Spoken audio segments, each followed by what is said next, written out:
Hello আমার প্রিয় বন্ধুরা, তোমরা সবাই কেমন আছো? আশা করি ভালো আছো।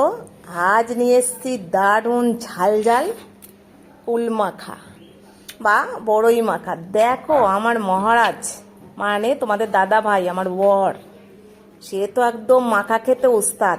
আজ নিয়ে এসেছি কুল মাখা। তো দেখো বন্ধুরা, এই জিনিসটা দেখলে তো প্রত্যেকেরই জিভে জল চলে আসে। তা এক দিদিভাই আমাকে দিয়েছিল কুল, অনেকটা পাকা পাকাগুলো আমি টক করে নিয়েছি, আর এই কাঁচা কাঁচাগুলো ভাবলাম যে একটু মাখা করি, আর মাখাটা তোমাদের সঙ্গে শেয়ার করি। তো প্রথমেই কুল মাখার জন্য আমার লেবু পাতা লাগবে। সোজা চলে এসেছি ছাদে। তা মোটামুটি ছোট বড় সমস্ত গাছ হচ্ছে। আর বন্ধুরা বলতে পারো এটা কি পাতা, কি গাছ, জানলে অবশ্যই কমেন্ট করে জানিও। আর এই ছোট্ট লেবু পাতা, নতুন পাতা বেরোচ্ছে, ফুলও এসছে। এটা হচ্ছে পাতি লেবুর পাতা। গন্ধরাজ লেবুর পাতা হলে খুবই সুন্দর হতো, যেহেতু নেই। পাতি লেবুর পাতা কয়েকটা তুলে নিচ্ছি। আর বিশেষ করে টক জাতীয় মাখা খেতে লেবু পাতা দিলে কিন্তু ভীষণ ভালো লাগে। এখানে 2-4টে কাঁচা লঙ্কা দিয়ে দিলাম, কটা ধনে পাতা দিয়ে দিলাম।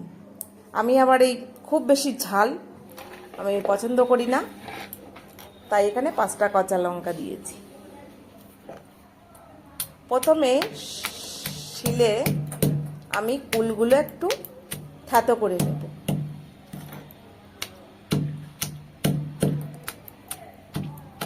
দেখো, খুব ছোট্টবেলায় এরকম করে খেতাম। সেই মাখা মানে এই যতগুলো কুল আছে মানে আমার একারই লাগতো। মানে আমরা এরকমভাবে কুল মাখা খেতাম যে একদম বড় বড় গামলা করে কুল মেখে কত ছেলে মেয়ে সব একসঙ্গে বসে সে খাওয়ার মজাটাই হচ্ছে আলাদা।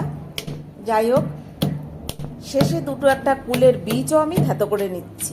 আর কুল মাখা খেতে গেলে এই বীজটা গালে পড়লে কিন্তু বেশ ভালো লাগে।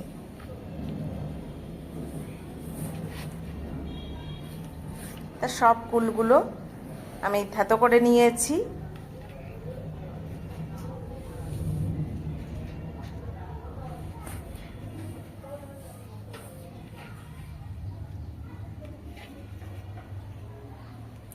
এবার কাঁচা লঙ্কা আর এখানে ধনেপাতা নিয়েছি,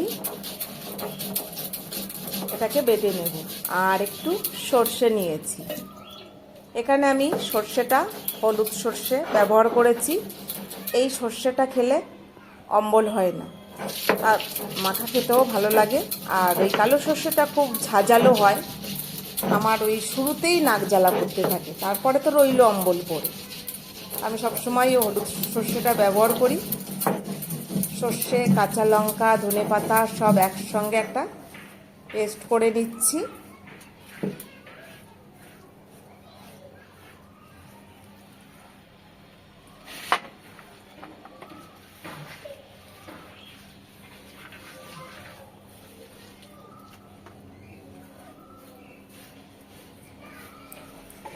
এবার যে শিলের গায়ে লেগেছিল উল্টা দিয়ে আর একটু ডলে নিচ্ছি।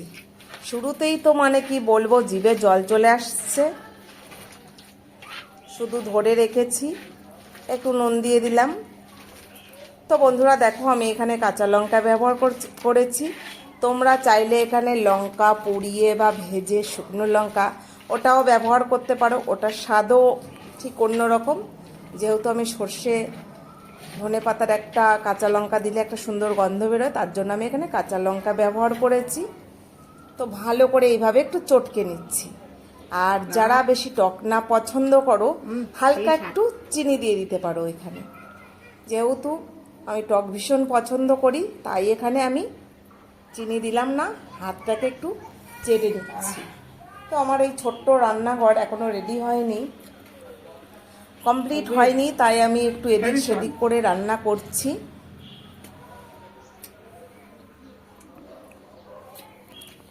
খাবে তোমরা, চলে আসো, রেডি কুল মাখা।